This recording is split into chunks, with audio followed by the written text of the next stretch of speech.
Hands off to Jonathan Taylor. Huge hole. He's at the 30. He's going to go. 10, 5, touchdown.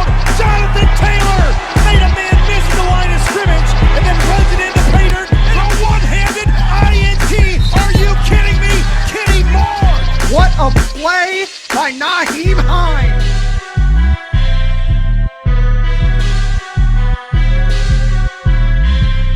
Horseshoe is back, baby. The horseshoe is back. What's going on, Colts Nation? Welcome back to another episode of the Bring the Juice Colts podcast. So if anyone who's been on the channel since last offseason, you know that I created a video last year talking about how the Colts went from a B-level team to an A-level team because of the moves they were making in the early part of the offseason. Well, today I'm going to basically remake that video a little bit. But this time it's going to kind of be where the Colts have made some moves to potentially improve an already A-level roster. Okay, so I feel that there have been some quality moves that the Colts have made this offseason that have really kind of improved the roster drastically when you look at the untapped potential that can really be unleashed on this. And, you know, when it comes to depth purposes and the roster as a whole. So first things we need to talk about, and we're going to talk about the quarterback situation, right?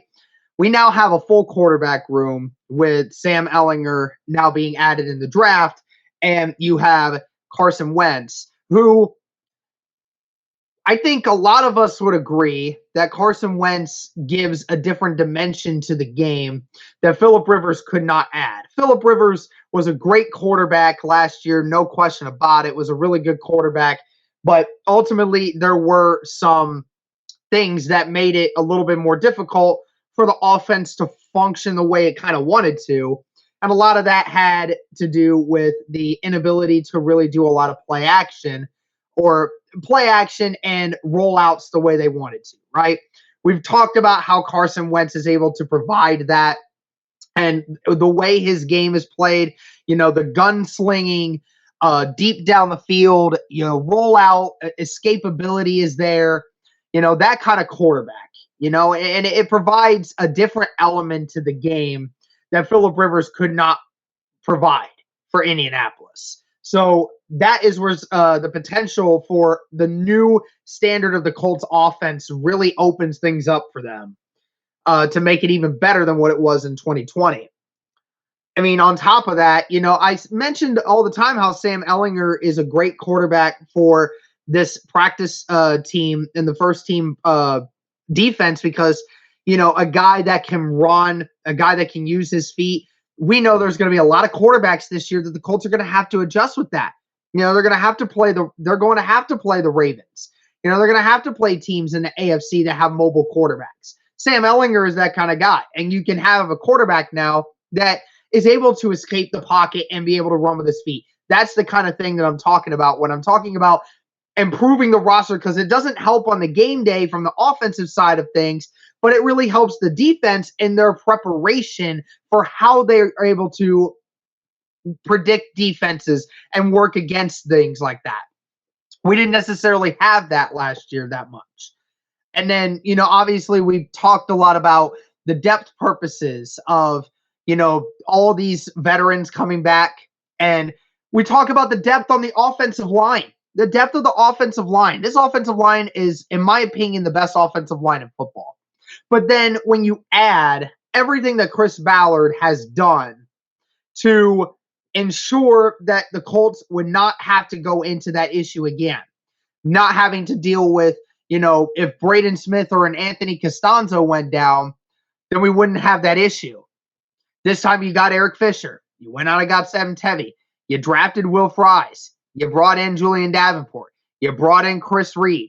All of these different guys to compete for starting jobs and to get that offensive line depth that you so desperately need to ensure that if injuries were to unfortunately happen, you would be prepared, better prepared for this season with Carson Wentz.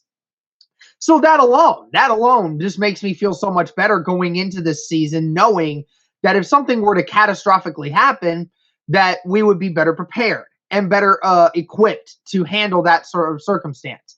And then I kind of go to the draft here. You know, we talked about double dipping on the defense, right? Double dipping at the defensive end spot.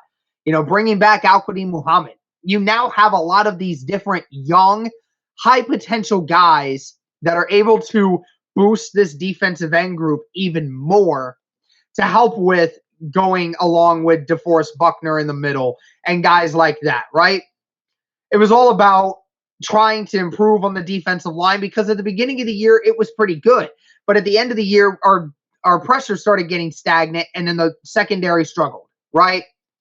And then we know how the secondary is. I think it's going to be even better this next year, you know, with Julian Blackmon getting a full offseason to fully heal and prepare himself and get himself physically and mentally ready for a longer season.